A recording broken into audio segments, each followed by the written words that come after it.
আসসালামু আলাইকুম সুপ্রিয় দর্শক, এখন আপনাদের নিয়ে যাচ্ছি যমুনা টেলিভিশনে বিস্তারিত খবর দেখানোর জন্য।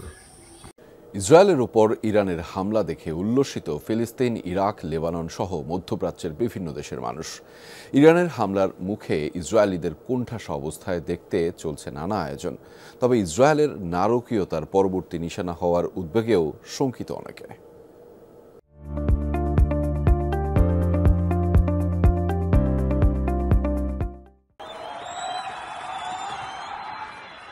টানা দ্বিতীয় সপ্তাহে গড়ালো ইরান ইসরায়েল চলমান যুদ্ধাবস্থা।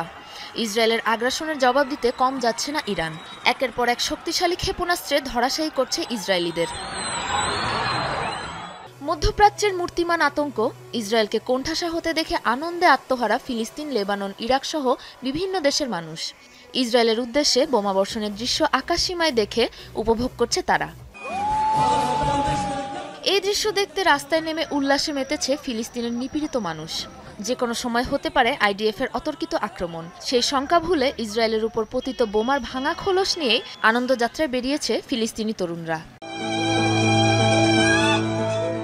লেবানিজদের উচ্ছ্বাসটা কম নয়। ব্যালিস্টিক মিসাইলের শব্দের সাথে শিল্পীর স্যাক্সোফোনের সুর মিশে একাকার। ছাদ রেস্তোরাঁগুলোয় চলছে জায়নবাদ বিরোধী নাচগান। বেড়েছে দর্শনার্থীর সংখ্যাও।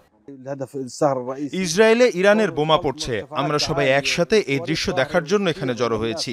এখান থেকে এই দৃশ্য সবচেয়ে স্পষ্ট দেখা যায়।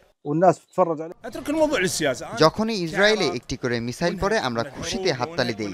মানুষের আনন্দ উল্লাসে চারপাশের পুরো পরিবেশটাই বদলে যায়। আমরা দেখেছি ইসরায়েলে গাজার সাথে কি করেছে, এখন সেই একই ঘটনারই শিকার হচ্ছে তারা। এই যুদ্ধ ইসরায়েল শুরু করেছে এবং পরাজয় তাদেরই হবে। ইসরায়েলের ভূমি থেকে আসমান সবই দখলে নিবে ইরান। আমরা কাঁধে কাঁধ মিলিয়ে ইরানের সাথে আছি। ইসরায়েলের এ পরিণতিতে খুশি ইরাক, মিশর, জর্ডান সহ মধ্যপ্রাচ্যের বেশিরভাগ দেশের সাধারণ মানুষ। তবে ইসরায়েলের পরবর্তী নিশানা হওয়ার শঙ্কাও বাসা বেঁধেছে কারো কারো মনে। সাবরিনা নুসরাত, যমুনা নিউজ।